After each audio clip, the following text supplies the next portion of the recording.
Halo sahabat liputan6.com, video headline kembali hadir di edisi hari ini, 24 Januari 2023 bersama saya Teddy Trisetyo Berti, yang kali ini akan membahas soal vaksinasi booster kedua bagi masyarakat umum dimulai. Siapa sasaran dan targetnya? Simak penjelasan berikut ini.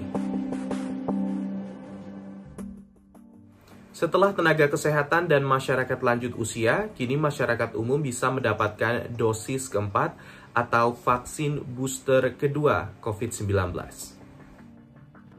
Pemerintah lewat Kementerian Kesehatan mengumumkan bahwa masyarakat umum di atas 18 tahun sudah bisa mendapatkan booster kedua hari Selasa 24 Januari 2023. Alasan pemerintah mulai mengizinkan masyarakat 18 tahun ke atas bisa divaksin COVID-19 lantaran melihat data serta situasi epidemiologi kasus COVID-19 dan adanya varian baru.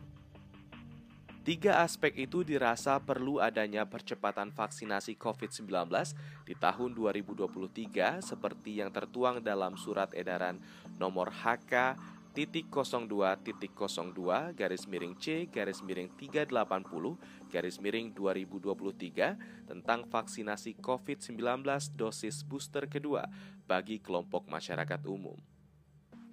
Dimulainya vaksinasi booster kedua juga berdasarkan rekomendasi Komite Penasehat Ahli Imunisasi Nasional atau Indonesia Technical Advisor Group on Immunization.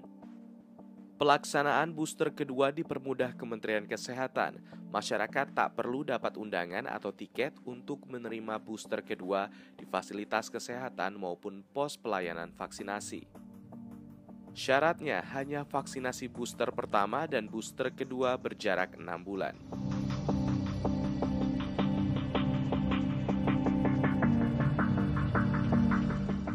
Epidemiolog Diki Budiman menyambut baik pemberian booster kedua bagi masyarakat umum setelah sebelumnya sudah dimulai pada tenaga kesehatan dan lansia.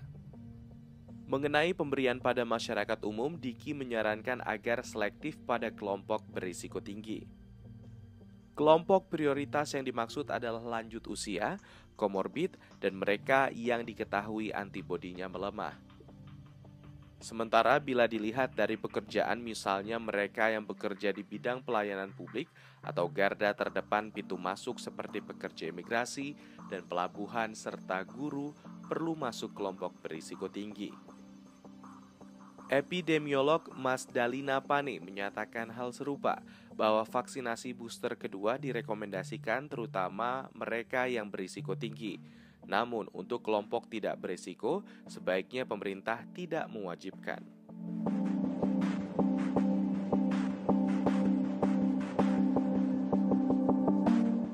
Bila kita melihat data cakupan booster pertama hingga Senin 23 Januari 2023 baru mencapai 69,2 juta penduduk.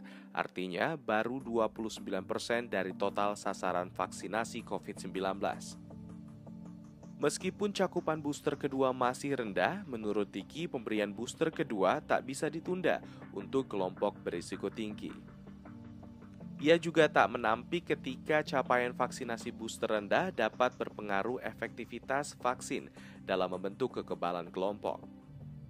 Namun, dalam hal ini hanya pada kelompok berisiko tinggi. Diki pun terus mengingatkan agar kelompok berisiko tinggi melengkapi vaksinasinya, termasuk bila belum menerima booster pertama untuk segera mendapatkannya.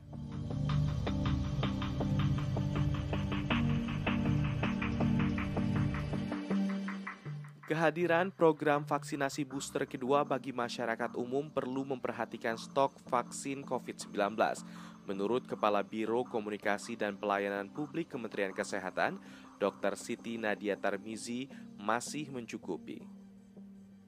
Saat ini vaksin yang tersedia di pusat sebesar 7,2 juta dosis, sedangkan stok di daerah ada 2,1 juta dosis. Secara rinci, jumlah total vaksin COVID-19 di pusat sebanyak 7.216.315 dosis dan di daerah sebesar 2.165.055 dosis. Total ketersediaan vaksin COVID-19 yakni 9.381.370 dosis. Dari jumlah akumulatif tersebut, Kemenkes juga membeli stok vaksin COVID-19 produksi dalam negeri, yakni Indovac dan Inavac. Kedua vaksin ini sudah diberikan izin penggunaan sebagai vaksin booster bagi usia 18 tahun ke atas. Stok vaksin Indovac di pusat sebanyak 4.005.540 dosis dan sedangkan stok di daerah ada 523.030 dosis. Untuk stok vaksin Inavac di pusat sebesar 1.171.755 dosis, stok vaksin Inavac pun masih ada di pusat yang akan menunggu didistribusikan ke daerah.